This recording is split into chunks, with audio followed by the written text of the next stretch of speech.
రైతులకు పండించినటువంటి ధాన్యాన్ని కానీ నిలువల్ని కానీ కొద్ది రోజుల పాటు నిలువ ఉంచుకునే దానికి సౌలభ్యం కోసం ఈరోజు ఈ 40 లక్షల రూపాయలతో నిర్మించినటువంటి ఈ మల్టీపర్పస్ గోడౌన్ ని ఈరోజు మనం ప్రారంభించాం.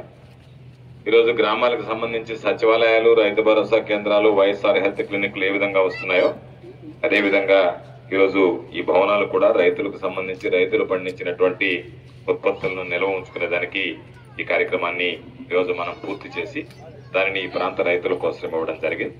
వచ్చినటువంటి సందర్భంలో ఒక మెయిన్ రోడ్ నుంచి దారి ఉంటే బాగుంటుంది అని చెప్పి అనుకున్నాం. దానికి సంబంధించి కూడా అవసరమైతే పట్టా ల్యాండ్ అయితే భూసేకరణ ద్వారా అయినా దానికి కొనైనా నేరుగా ఇక్కడ ఈ కాలనీలో నుంచి వచ్చేటువంటి విధంగా కాకుండా మెయిన్ రోడ్ నుంచి నేరుగా ఈ గోడౌన్కి వచ్చేటువంటి విధంగా చర్యలు తీసుకోవడం జరుగుతుంది అని చెప్పి ఈ సందర్భంగా మీ అందరికీ మనం చేస్తున్నాం. దానితో పాటు ఈరోజు ఈ ప్రభుత్వం ఏర్పడిన తర్వాత అనేక రకాలైనటువంటి కార్యక్రమాలు ఏర్పాటు చేశాం. 3,000 రూపాయలు పెన్షన్ ఇస్తున్నాం.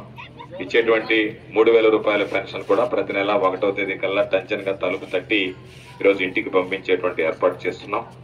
దానితో పాటు భూమి లేనటువంటి నిరుపేదలకు సంబంధించి 126 ఎకరాలు 149 మందికి ఇవ్వడం జరిగింది.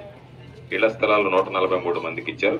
ఇంకొక 83 మందికి ఈరోజు అధికారులు సిద్ధం చేస్తున్నారు. మరొక 83 మంది అర్హత కలిగినటువంటి వాళ్ళు ఉంటే వాళ్ళందరికీ కూడా ఈరోజు ఆ పట్టాలు ఇచ్చేటువంటి కార్యక్రమాన్ని పూర్తి చేస్తాం.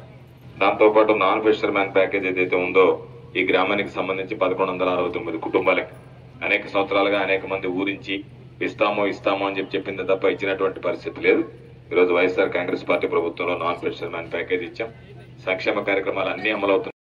తిరిగి వైఎస్ఆర్ కాంగ్రెస్ పార్టీ ప్రభుత్వం ఏర్పడే విధంగా జగన్మోహన్ రెడ్డి గారు ముఖ్యమంత్రి అయ్యేటువంటి విధంగా నాకు 3వసారి మీ అందరూ ఆశీస్సులు అందించి అవకాశం ఇవ్వాల్సిందిగా మిమ్మల్ని అందరినీ పేరు పేరున కోరుకుంటూ ఈ కార్యక్రమంలో పాల్గొన్నటువంటి ప్రతి ఒక్కరికి చేతులు జోడించి మీ సంపూర్ణమైనటువంటి ఆశీస్సులు అందించాలని కోరుకుంటూ సెలవు తీసుకుంటున్నా.